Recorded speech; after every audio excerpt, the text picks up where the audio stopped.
it's going. It's going. Okay, so let me get this one. Hi, guys. Still trying to figure out what we're doing. All right. So we are going to... Did it start? Okay. Oh, it says I'm live. Okay. Hi! Okay, so we'll see how this goes. God, the lighting is so much better on my computer than it is on the I'm looking at all three of them and they... Hi, you guys. Right. We are live. Made it. We have Facebook Live, we have Instagram Live, and we are ready. Awesome. So, okay, wait. Oh, I can't even see you in this one. Hold on. Let me angle it. Hold up. Let me go right there. I'm with my friend Destiny, if you're watching. Hi, you guys. Okay, so America and I have known each other for years, actually. So just kind of wanted to give a rundown as to who she is and why I have her here today. We're here to discuss cars, and we have our wine. We are wine ready. Cheers. And we are going to have a conversation, a candid conversation. Some of it will be very honest, about how purchasing cars can definitely impact your ability to purchase a home. So you kind of want to have a nice balance there. That's the goal. Didn't even get to drink some. I got ahead of you. And the funny thing is that, okay, she loves Stella Rosa too. I am obsessed with Stella Rosa. Yeah. So if you guys don't know, check it. Yeah. We are ready. All right. So thanks for having me. Yeah, I absolutely. really appreciate the invite. It's I'm awesome. so happy we're actually getting to have this conversation. So, okay, just a background story. America and I went to high school together, and it was high school and middle school? Even Did you go before to that, middle? yeah, the Mesa Middle. Wow. We were in middle school when we first met. I think. That is insane. Hold on, I'm going to change this just a tiny bit that way. There we go. I can see you better now. Yay. But yeah, so we've known each other for a really long time, and I just wanted her to have an opportunity to kind of speak on her knowledge of all things cars. So you are my car girl. She sold me my last car. I am, yes. And it's been a long time, and I'm so proud of you for keeping it for this long. I know, right? Not easy to do. It was brand new. It's gone through some stuff, okay? My friends do know it's been through things. However, it survived. That's all that matters, right? Yes, because it can be so tempting to swap out. The moment something's like not new anymore or perfect, we're just like, oh, everybody's getting new cars, and it's really easy to just give in and go get another one. But no, I'm serious. I'm so proud that you kept it this long. Keep it as long as you can. So my plan is actually to give it to my mom. It's a Hyundai. I think it's a 2014 Hyundai Elantra. So was it 2014 or was it 2015? It was a 2015. Yeah. And I was there in 2014, yeah. And so she helped me find that. And honestly, it gets amazing gas mileage. So that was a huge benefit of it. Some of my friends are always blown away that I spend like $30 to fill up the tank. Right. Like, and your maintenance is super cheap too. Super low. I can literally go anywhere.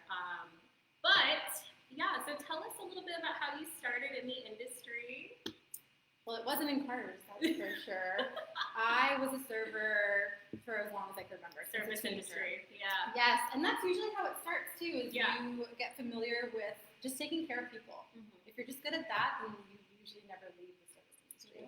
But that's how it started. So I started in restaurants, and I went to go buy a car for myself. And it was a horrible experience. Really? Yeah. And I went to a different lot, and it was the same thing all over again. Was it really aggressive sales? Super aggressive sales, and they were both so scripted that I felt like I was talking to the same person. Yeah. They were saying the same exact things, and they were also trying to put me into a car that I didn't want. See, I feel like that happens with a young woman coming into a car lot. Especially alone. Yeah, it's almost like just asking to get sold something that you don't want. Yeah. Or need. Yeah.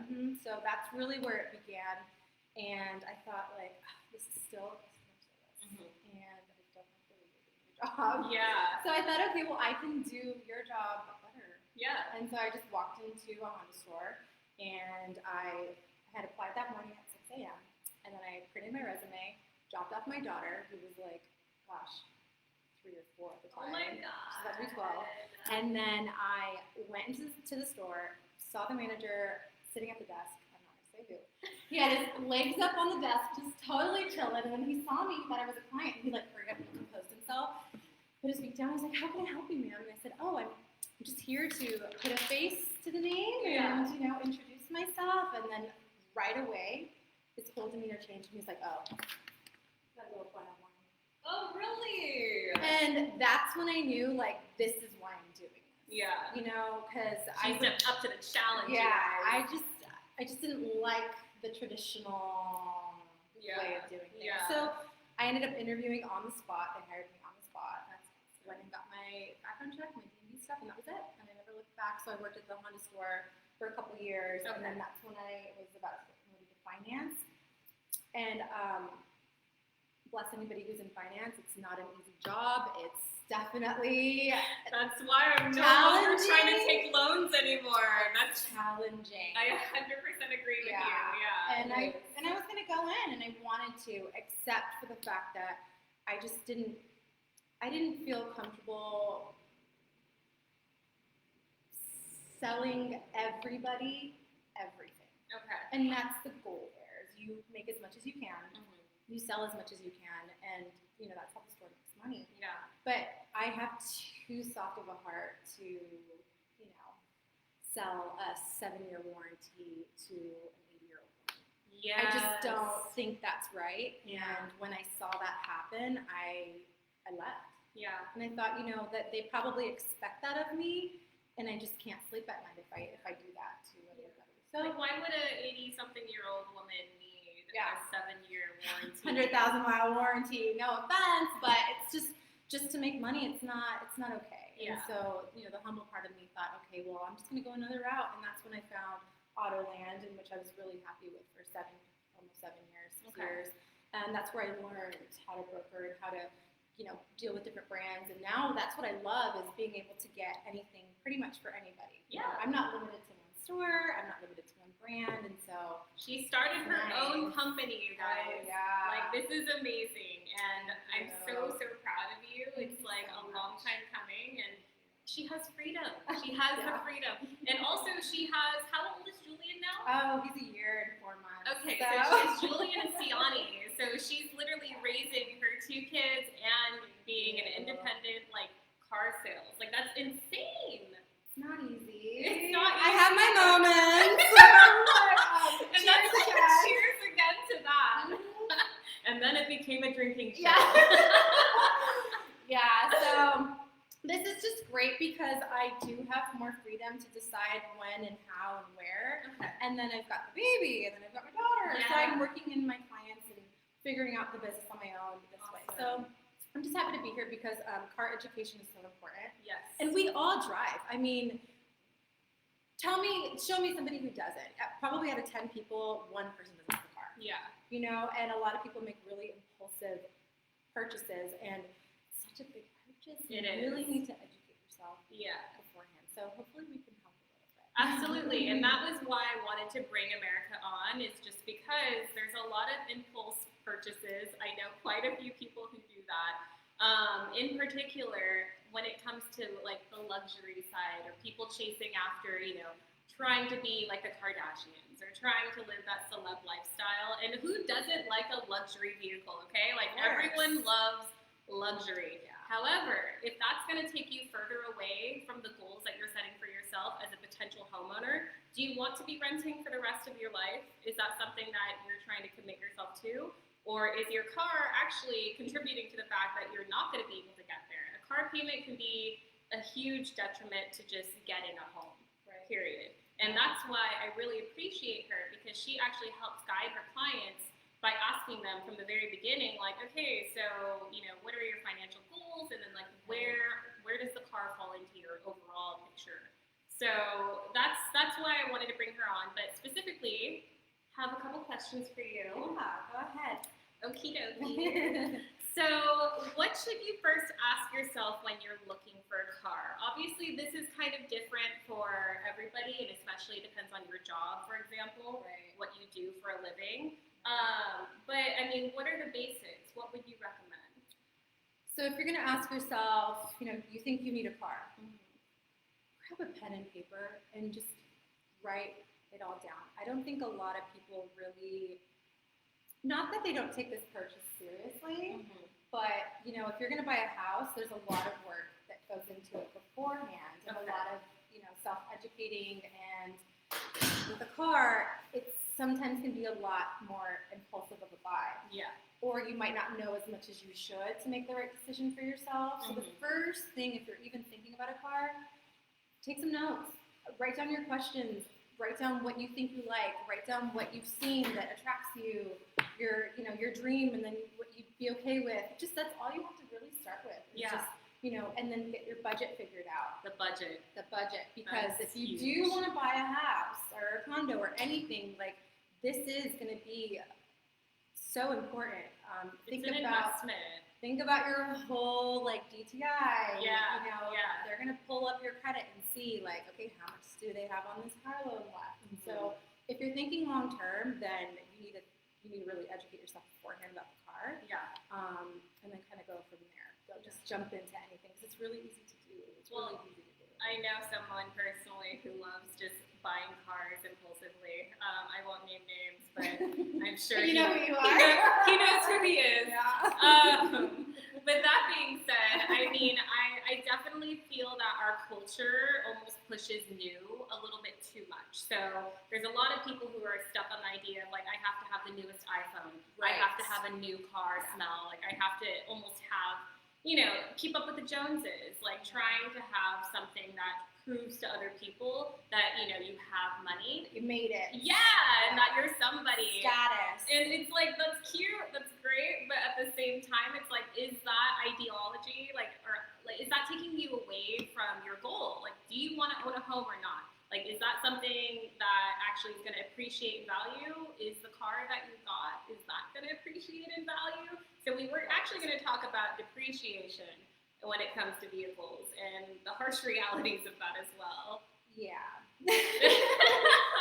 so here, before that, I just want to say that this even being out there is planting seeds. Because a lot of people don't even think about that. You're renting, you're content, you're fine. So, you get your card and you've got a $400, $500, $600, $700 card payment and it is what it is and you can afford it right now. Yeah. Okay, well, when your future comes, if a house is going to be part of it, then, if you're going to get into a commitment of a car, you've really got to think about that ahead of time. Because if, for example, I had a client who told me her dream car was an Audi Q5, and I'm like, it's pretty I'm sick sure car. it is. I like it too. Yeah. But then she tells me more about her bills and her commitments and her life. And I said, the Audi Q5 will always be there. Yeah. The Audi Q5 will always be there. And who knows, in 3 years, an even better one will be there. Or your life will change and things, you won't need that Q5 anymore, So let's just kind of get grounded again and get you something that's comparable. Yes. But not going to be twice as much. Yeah. So this alone, I think, if anybody's watching and you're considering a car, at least think about, your whole situation in the big picture first before you jump into anything. But as far as depreciation goes, I mean, that's gonna change according to brand. Yeah. How much you drive, how well you take care of your car, and of course, some cars depreciate more than others. Really? Oh yeah. So they're by the brand. Okay. Okay. Mm-hmm. So I mean, just for example, I heard that Maseratis are super. Obviously everyone loves idea of a Maserati.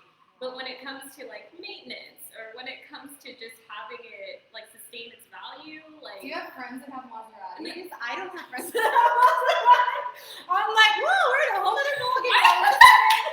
No, one of my friends had. Okay, so I have a friend who has an Aston Martin. Okay, yeah, and I don't really know the details as to how much maintenance he does, but I imagine that these types of vehicles take a certain kind of commitment financially to actually keep it in great condition, which is something I cannot relate to at all. I'm that realtor that just throws things into the car and goes. Yeah. But I mean, it's one of those things where it's you have to understand the financial commitment you're getting yourself into. Like you were saying, a guy who has a Tesla who is actually Ubering so that he can afford the Tesla payment.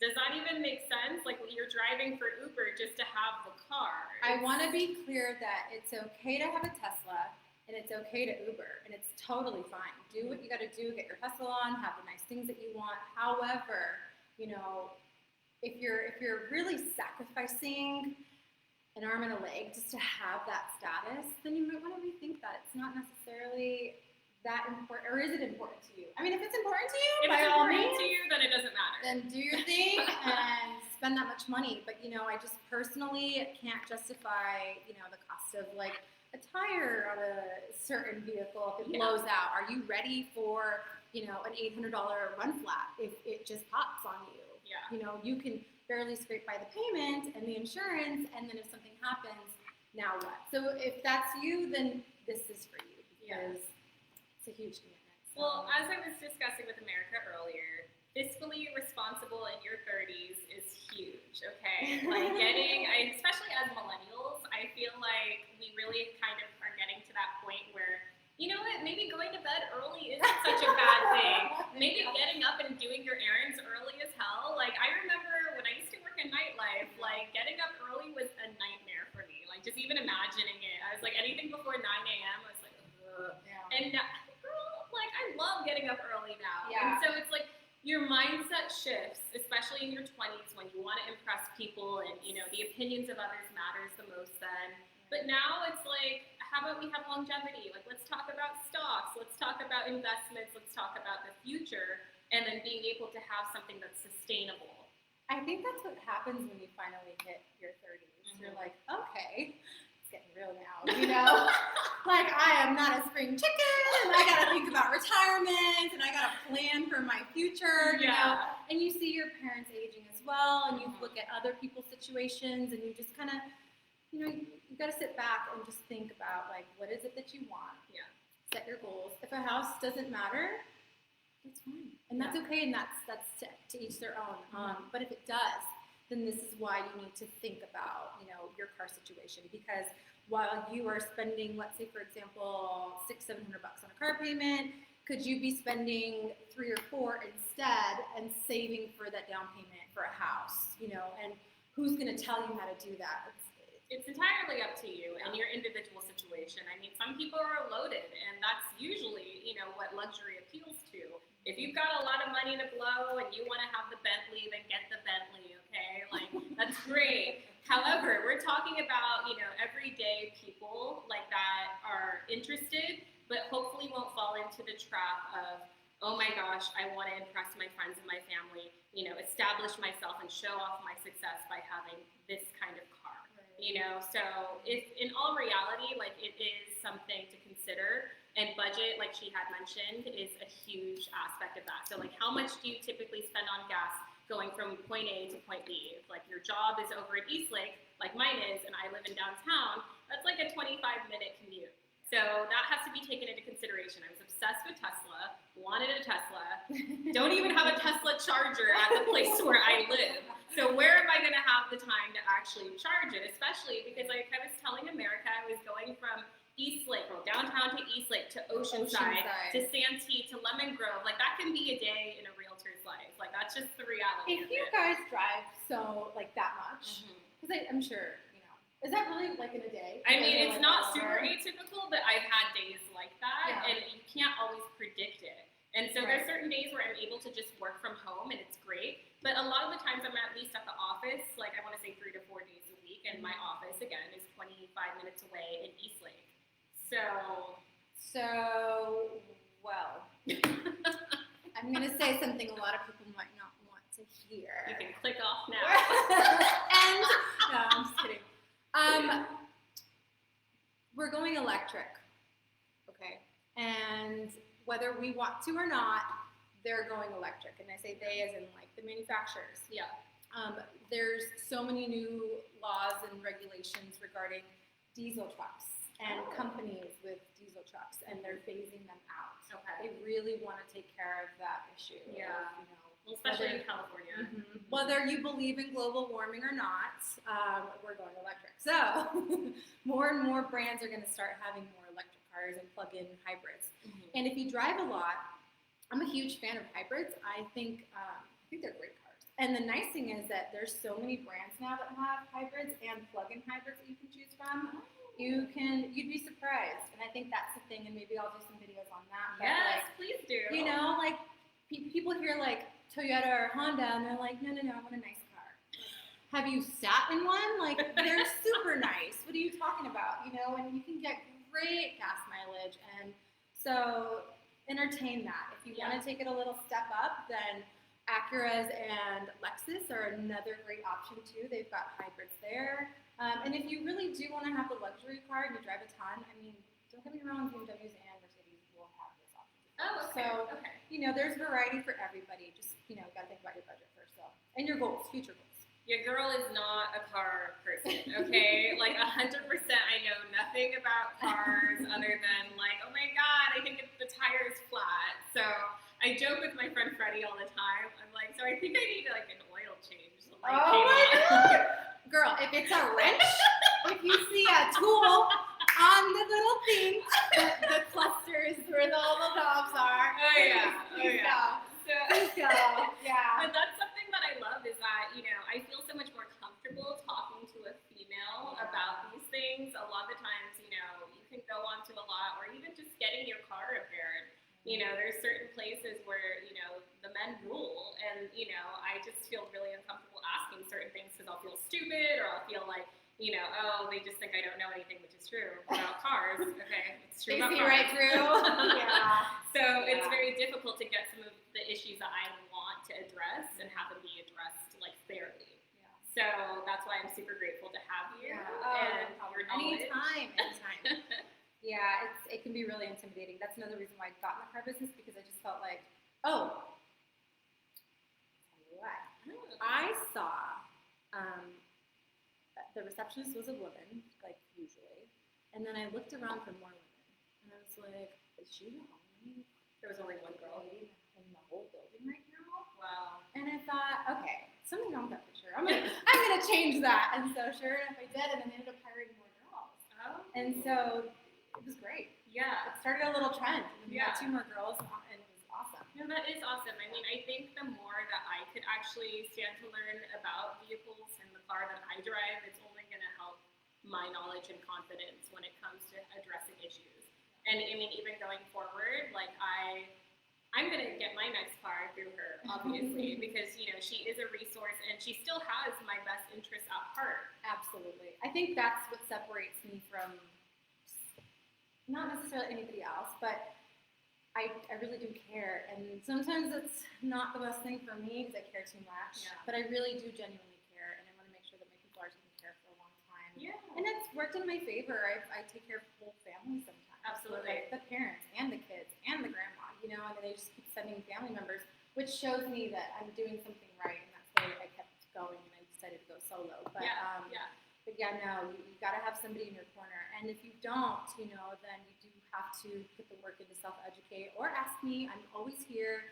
I always get surprised when people are either too shy or they don't want to impose, or they just, I don't know what it is. I'm a free resource. You don't have to pay me to ask me a question. I'm not going to bill you for 10 minutes of my time. I really will tell you the truth, Just, I pick your brain, and it gets a little personal. I think that might be why, because people don't want to talk about their credit or their situation, or they don't want to get, I run into that all the time, actually. I mean, there's a lot of people that want to own a home, but then when it comes down to their finances, they feel uncomfortable discussing that. And it's understandable to a certain extent, especially because I feel like our whole country is very debt-ridden. So there's a lot of, again, trying to keep up with other people or trying to keep up a certain image.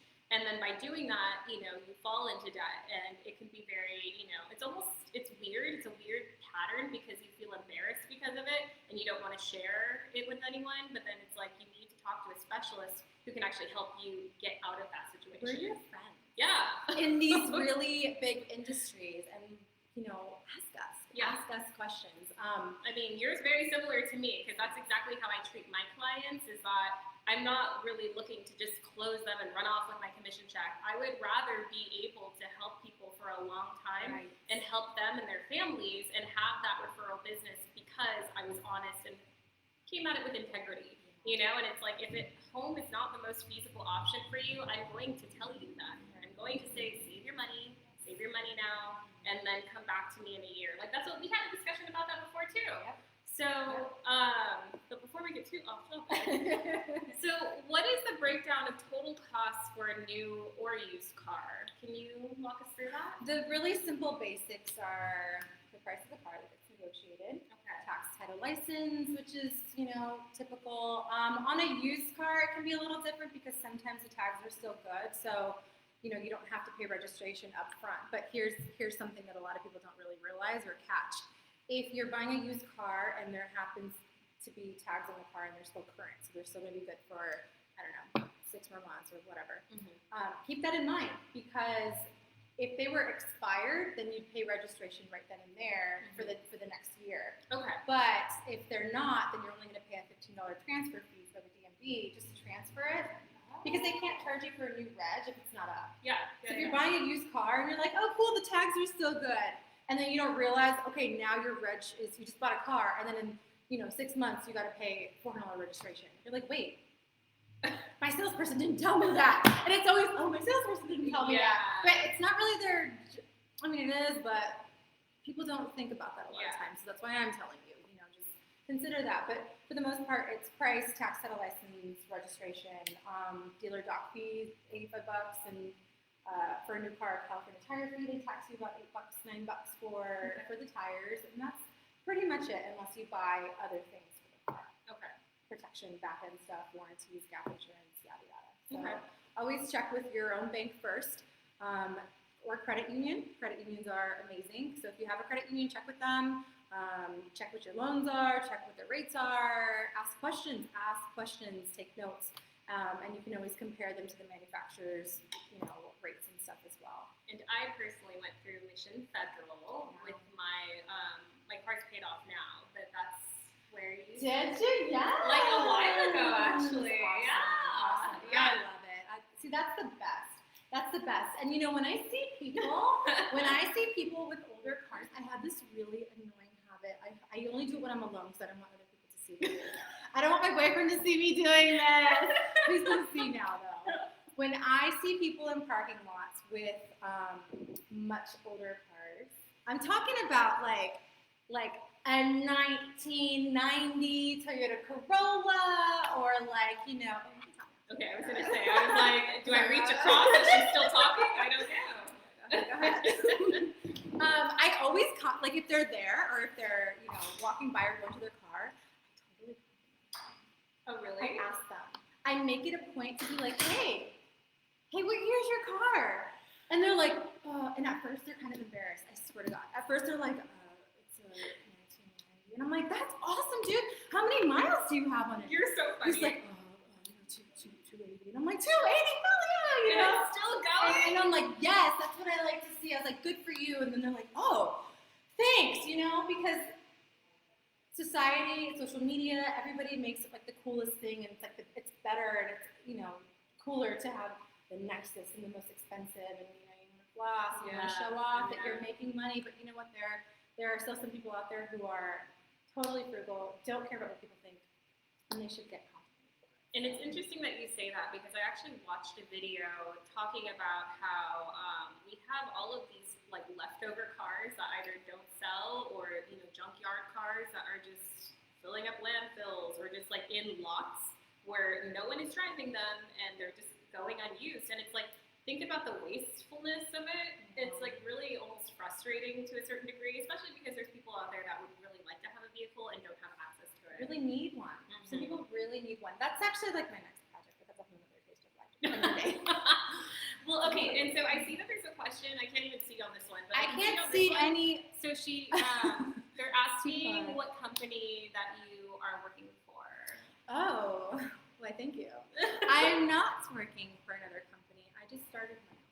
She started my own. So, kind of long story short, I started by taking a class. It's a DMV class. It's issued by the DMV. It's a dealer's class. And so it's not long. It's literally a day. Okay. And it's just breaking down what the DMV requires to be a dealer, what the laws are and stuff. And so I took that class.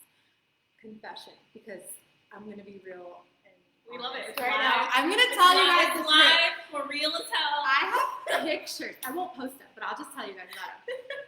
During that dealer class, I have a baby. He's a year and 4 months. Julian. At that time, I was still nursing and pumping. Okay. So I was taking this dealer class, and I'm like the only girl in this class. And there's like 15 guys around a table, and I'm like telling the instructor, I'm like, excuse me, And he's like, and I'm like, oh, I mean, like, I have a baby.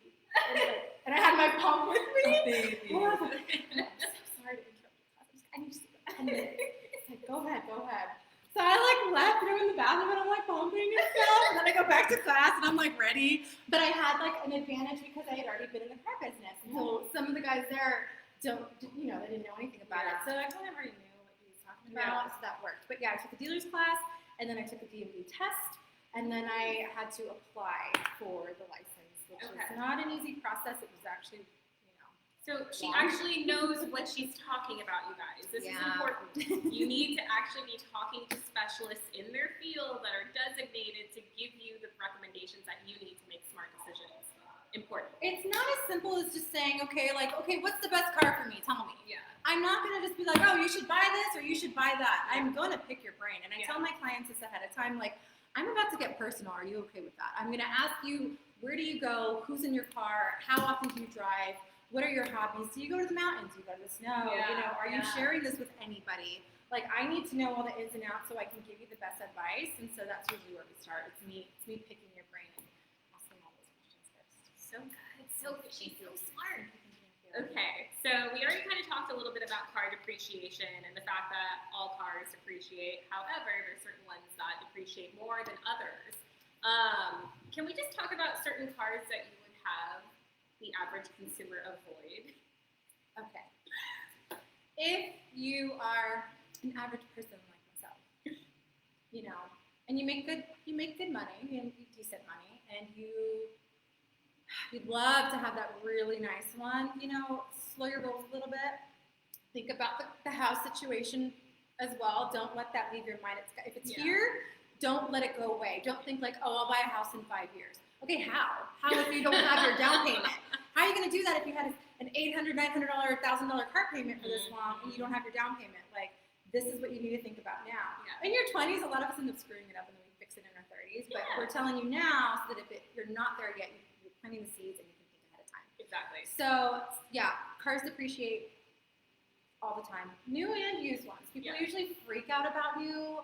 Because like when you drive it off the lot, allegedly like drops by a certain amount. Like they do, but so do used cars. I mean, like they really both do. There's retail value is the price of what the dealer's going to sell it for, and that's here. You're not going to buy a house for this much and then sell it for that much again. That's not how it works. And it's the same thing with cars, so. Well, I personally bought a brand new Hyundai, so they were actually having a little bit of a deal then, and I got extra warranty added to it, I believe. It was a pretty cool deal, roadside or whatever. Yeah, so that comes with that car. Yeah. It's just, there's always great deals. Yeah, well, yeah. Yes. We just find the best one for you at the time. Exactly, and I mean, but my thing is rather than almost having a used vehicle, I haven't had major issues with my car, and that was huge. It's just that it's gotten me all over the place, and I'm very, very happy that I haven't had transmission issues. Growing up, my mom had a Hyundai. Okay, this is the 90s. Did? Yes, it was a little powder blue Hyundai. It didn't have power steering, you guys. It was literally, so she would be yanking on the wheel. She had nice arms. She had Michelle Obama arms. She was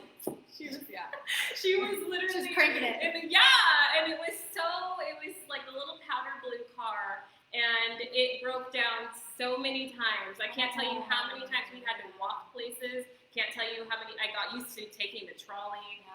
Girl, it was an experience. But my Hyundai is completely different from that experience. Oh, cars have come such a long way, and brands have really evolved, and they want to make people happy. Yeah, they really do. So, you got to figure out what kind of buyer you are, because you are either the type that buys it, pays it off, keeps it for the long run as long as possible, or you just naturally happen to switch your cars out more often.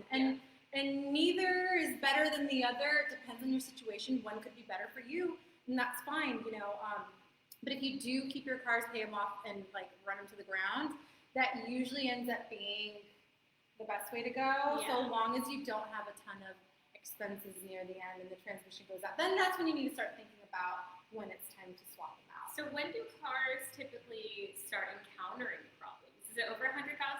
It's typically over 100. If it's under, then it's probably because of the brand you chose. It tends to happen with certain ones over others. Which one were you saying? Which brand was it? There's, I don't want to offend anybody. We're not trying to offend, we're trying to educate. So Yeah. just so you guys know. So just keep this in mind. I'll say this. Typically when a car has very large rebates and incentives, that's great. That's great because you get such a big discount. It's like a giant coupon, you know? It's awesome. Keep that car, you know, because what happens is, naturally, guys, the year before that, the car before that is going to depreciate faster. Because why would anybody pay 18 grand for a used car when you can get a new one for 19? That's why most people end up going new anyways. That's true. Because of that depreciation. But there are some brands that don't do ginormous discounts like that, and they hold their value more. So when you hear about Hondas and Toyotas holding their value like the best or whatever, and Subarus, it's really because they're not giving you a ginormous discount in the beginning. I mean, ask anybody, did you get $5 grand off a Honda? Nobody ever did. You know, it's just, it doesn't really happen that way. They don't do that because they know their product is going to last till, you know. Wow, till the wheels fall off. I'm not kidding, Destiny. I have this client that I adore.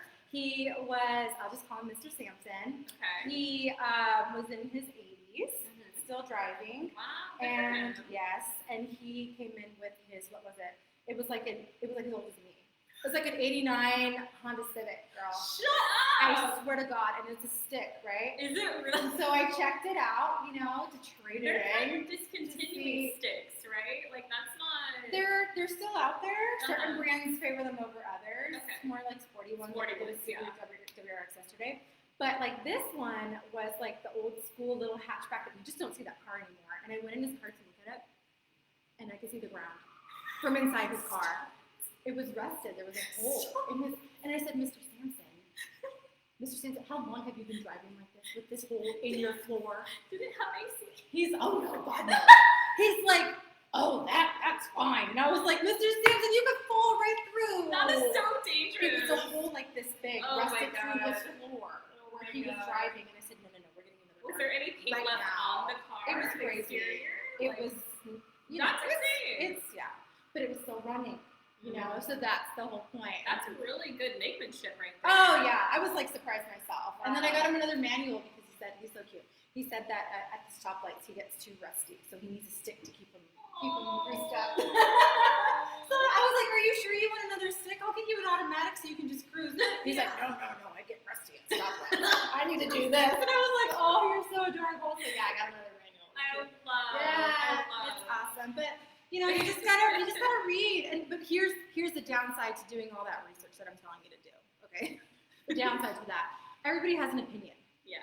Everybody has an opinion. There's so many forums online. There's so many websites telling you what to do and how to buy a car and leave 10 times and come back at 9 o'clock. And then, you know, it's just like, stop. It's too much noise sometimes. Yeah. The very first step is write your questions down, write things you like, things that catch your eye, like baby steps, just baby steps. And then I tell people to have fun with it because you got to go see them sometimes. Go to lots, go to CarMax, kick tires. It's really hard not to get excited, but try to like remember that there's an end goal here, that you want to know as much as you can possibly learn before you sign. That is exactly how I feel about houses. Because in all reality, if you get too attached to anything in this market right now, a lot of times it's gone like that. Or, you know, someone goes, oh, I'm going to pay $25,000 over list price. And you're like, what? So it's really important to kind of try to take your emotions out of it and just look at the facts. And I know that's easy to say and really difficult to do. But again, we're just telling you, trust us. Trust us. We're your friends. So, all right. Tell me about leases. How do you feel about leasing cars? I'm a fan. I definitely am a fan. A lot of us in the car business lease cars. Okay. And then it's also partially because we know what to do with them afterwards. We know what to do, so I'm going to tell you what to do. Secrets. Yeah. We need the secrets. Here's the thing. Okay. If you really do swap cars out every 3 years and you don't drive an enormous amount of miles, it's okay. Go for a lease. It's, a lot of people are really scared. Yeah. And what I hear a lot too is people are like, I don't want to lease a car because I don't want to feel like I'm renting a car. It's not mine. And I'm like, hold on. Even if you're financing the car is not yours either. Till you pay it off and have the title in your hand. That is a really good point. It's just perception. Yeah. It's just perception. Well, so I've never leased a car, but now more so. I mean, this is something I actually wanted to address with some of my realtor friends. But I mean, when it comes to the distances that some of us are driving, Right. I know that when you lease, you agree to a certain amount of mileage, and Right. then if you go over, it gets Charge you per costly. mile. Yes. Oh, absolutely. Yeah. So if you go into a lease with the intent of leasing, just over and over again, that might not be the best decision. Okay. So at the end of a lease, you have options. Okay, so you can either buy out the remaining balance. The residual value is going to be the remaining balance at the end of those 3 years. Okay. So you finance that amount. The other thing you could do is you could trade it for another car. Okay, you're not obligated to do anything. You have options. So you either buy it out, you trade it for something else, or you sell it outright, however that happens, or you just lease another one and you give it right back. Okay. So the less favorable option is to give the lease back. Then in that sense, you're renting a car because you paid for it, you got to send your miles, they ding you for whatever damage or tires or anything that's gone over. You pretty much are renting a car and then you're getting it back to the store. Okay. And you have to pay, for most brands, if not all of them, a disposition fee, which is like a restocking fee. So you kind of have to pay to give it back. Oh, So, I didn't know that. so giving a lease back isn't always the best way to go because you're going to be charged for all these things. But if you're going to trade it for another one, that's where that incentive comes in. They're like, okay, you're going to buy another one if you won't do anything miles. It can be easier to just swap it and trade it for another car. But if you're just giving it back, handing the keys, then there's going to be that inspection and then there's going to be those charges that are going to be over your allowance. So keep that in mind. I'm a fan of buying a lease so you can get more car for less monthly, and then with the intention of buying it out. Okay. Or trading, but with the intention of buying out, because at least that gives you a break to have more of what you want for less, and then you can purposely just make that plan and say, okay, well, I'm going to do this for this long. The downside to that, because there's always pros and cons, is we don't know what the rates are going to be in 3 years. You just don't. Yeah. So if you Same. and that's just the way it is for everything, That's right? real estate too. Yeah. But if you get into a loan from the beginning, that's predictable, and then you know what your rate is locked in for the whole term of the loan, whether it's 5 or 6 years or whatever you end up doing. So it just depends on the person and their situation.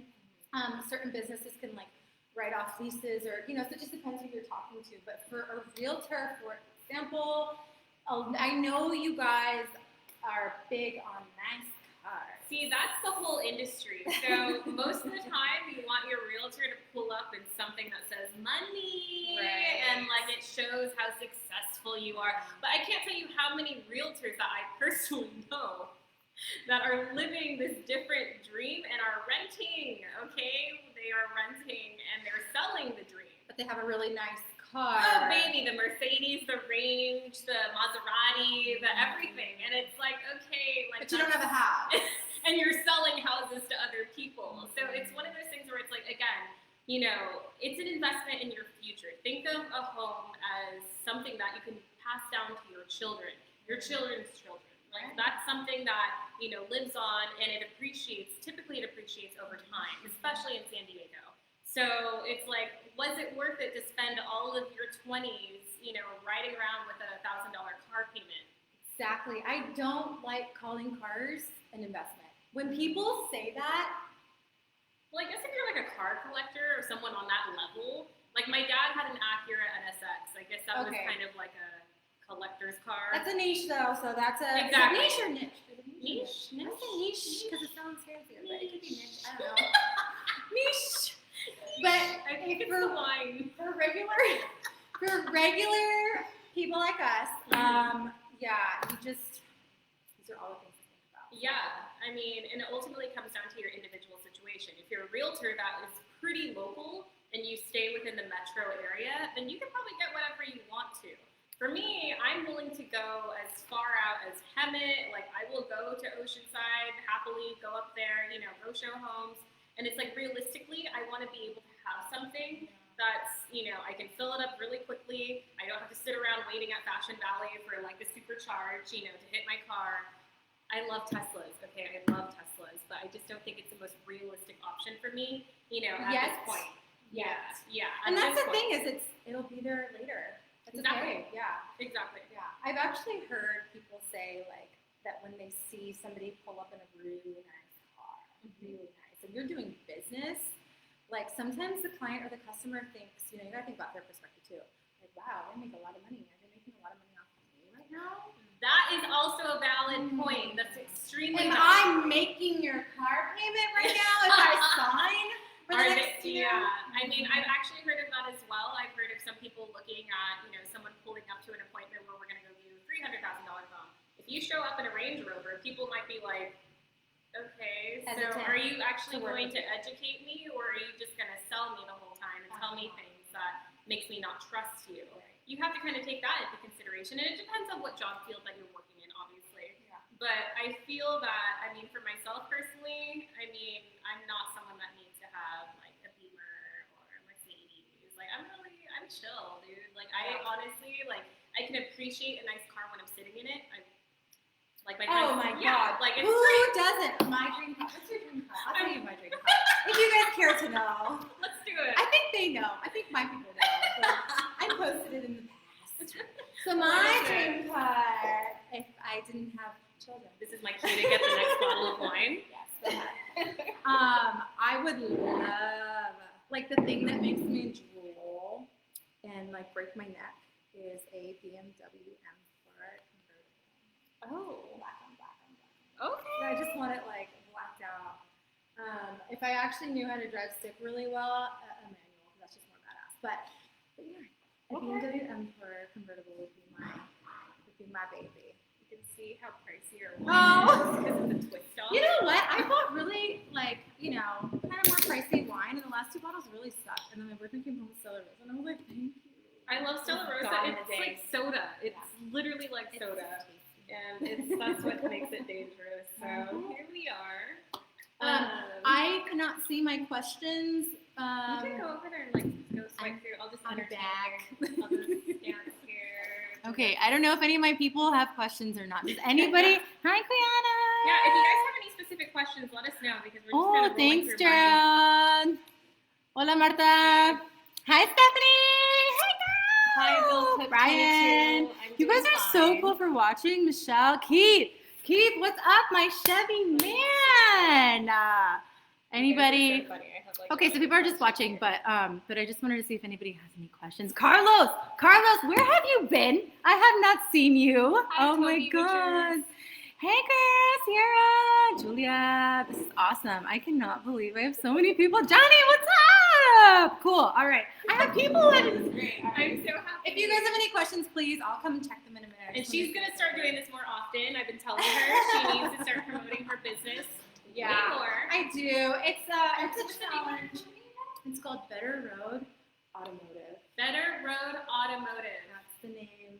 Better Road Automotive. And people are like, why'd you do that? And I'm like, well, you know, like, there's different ways to buy a car, right? You could do this, you could do that, you could do that. And some of those roads are really bumpy, you know, but just take the better road and I'll take care of you. I love that. Yes. Yeah, thank you. All right, so we discussed leasing. Now, we also talked about realtors and obviously people in the field. Do you know, so obviously the electric car thing is really coming back with, I mean, remember when they first had that documentary? What was it called? Something about the electric car, or was it solar?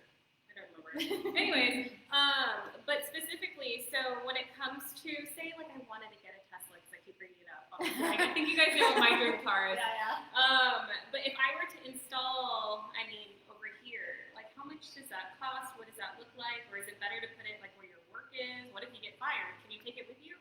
Like, Right. How does that work? These are very situation-specific questions. Okay. You know, totally depends on where you work, again, how much you drive, if it's worth it, where you would plug in at home. Some companies have charging stations. If going fully electric, if you're not ready for that yet, that's okay.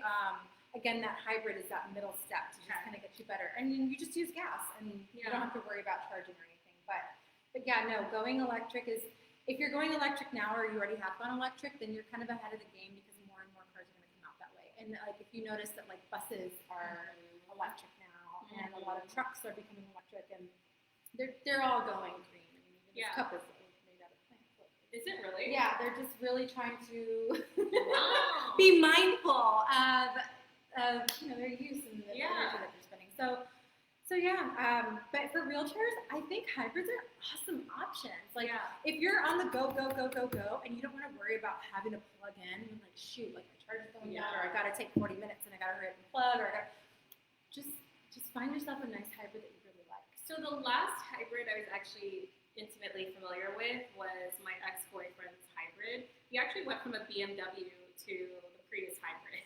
Wow. And it's funny because, and this is years ago, guys, years ago. So no one get your hopes up, okay? This is long gone. But I found it interesting because he was so stoked on how much money he was saving. And then he shortly thereafter ended up buying a condo. And luckily I wasn't part of that situation. But I'm just saying is that like, you save a lot of money. But personally, that was my last experience. I think so many years ago. So So before people were like, hybrid, I don't want a Prius. I don't want that hatchback thing. Yeah, they're so slow. Awesome now.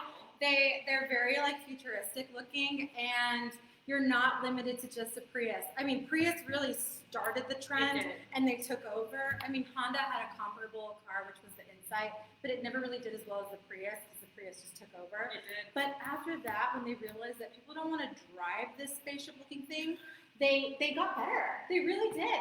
There's a Honda Clarity now. There's a Honda Accord. They have the Civic. They have a Corolla hybrid now that's newer. Camry hybrid. Lexus has a great line of hybrids. I mean, there's so many options. So do you have to charge those, or is it just battery powered? So if it's just a hybrid, then it's gas, and then there's an extra battery, a different battery inside the car. So you don't need to charge it; it charges itself when you're driving. But if you get an actual plug-in vehicle, you'll notice because it'll have two instead of just a little door for gas. It'll be another one. So the plug-in hybrid is what you kind of want to not really stay away from, but be really prepared for because it's a lifestyle change. Yeah. A plug-in hybrid is a lifestyle change. Because it's not like going to a gas station where it takes like, I don't know, 5 minutes. Oh, maybe. absolutely not. Right. Yeah. So, but the other flip side to that is, if you don't drive a lot, even then, having a plug-in is not going to be that horrible for you. If you're not the type of person that has to worry about constantly charging because you're driving so much, a plug-in might be great for you. If you're home mostly, you can charge at home. Yeah. And then if you're around town a lot, then you're usually just using electricity. You're not, it can be pretty awesome. Incentives also from the state are out there, and there's really. Oh so my those are God, still around. so many. Because I remember when people were first purchasing Priuses. I don't know if you guys watched that South Park episode where they were talking about the smug instead of like smog, but it was like the smug that people have from driving an environmentally friendly car. So that was that was such a good episode. It's so good. But I mean, pretty much, like, I personally have always kind of liked the idea of having something that's somewhat environmentally friendly and something that's going to be less maintenance overall. Do you think they're less maintenance, or? That depends on the brand, but if you're getting a new or pretty new hybrid or electric car, the warranties on those batteries are really long. Oh. So buying a much older used hybrid isn't always the best idea because then that battery's life is going to be out soon, and they can kind of be a little bit pricey. How much is it to replace a battery? Depends on the car, but they used to be a lot more expensive. They've gotten more economical now, but I mean, I'd say if you're just talking about a regular battery, you're looking at a couple $100, $300 or whatever. Oh. But if you're looking, no, that's a regular. Regular battery, guys. Regular. But if we're talking about a hybrid battery, then no, that's going to be upper in the digits. We're talking about $1,000, $1,500. They used to be like 2, 3, it depends on the brand, but Okay. it's not a quick, let me just go buy one real quick, unless you got it like that. But Well, and like for repairs, like, do you have any ideas to like estimate wise? Like, say I was to go get like a Toyota hybrid car, I wouldn't even know the brands. so repairs, let me say this: a lot of people don't repair a car so much anymore, unless it's like a ding. Unless it's like a this or something. Okay. Like maintenance. Everything gets replaced now. So Yeah. if a car needs a repair, they're gonna just swap that part out and that's your repair. They fix it. They're not actually like fixing the thing. Yeah. But maintenance, meaning like tire rotations and oil changes and that stuff depends on the brand, but that stuff's affordable. Okay. Yeah. Well, that's really good to know. Yeah. So if you guys have any specific car questions, we are nearing the end of our time, and I actually can't see. I know, me neither. I'm like literally trying to squint. Let's see here. Who is the gorgeous friend? America. Oh, She hi. is my car girl. Dan Coppin, America. Dan! You know Dan? That's Are funny. you serious? Small world. Small world. Dan! Tesla Yes. SUV. Heck yeah. Let's see. If you lease, you pay the taxes every month, right? You technically pay the taxes every month whether you finance. Okay. So it doesn't, some people pay like upfront a down payment and that covers the taxes. Okay. But no matter what, in that one payment, like taxes included. And on a lease, you're paying for the first 3-year portion of taxes. And then if you buy out the car, the last portion, you also pay taxes on that part too. So you're not going to buy out the remaining balance without having any other fees. It's going to be the remaining balance plus the taxes on that amount. Cool. Yes. Okay. And so I'm just going through seeing if I skipped any questions. That's why I opened my auto brokerage. Good for you, friend. Awesome. Yes. Yeah. I had some people discouraging me. Let's see. And saying it's like too hard or it's a lot of work or you don't want to do that, and I just kind of thought like, okay, it's just noise. It's just noise. Like just focus on the end goal and just do it. So that's what I did. All right, you guys. Well, I think we're wrapping it up right now. We're gonna enjoy the rest of our Stella Rosa. We went from the black to the red, and I highly recommend the blueberry. It's also very delicious. I hope I find that somewhere. It's so good. Okay, so apparently my niece was telling me that there's a really good passion fruit one or something, or passion, like something with passion. And I was like, yes, I'm on board. I'll take anything with passion.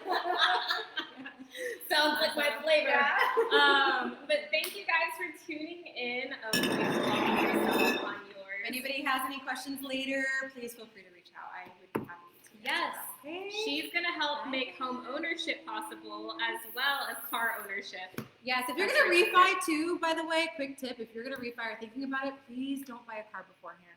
Don't buy the car beforehand. Just wait, and then do it afterwards so that you don't mess up your whole process. Okay? For sure. All right, you guys. We're peacing out. Thank you. Bye. Thank you. Bye, you guys. Bye, friends. How do I end this?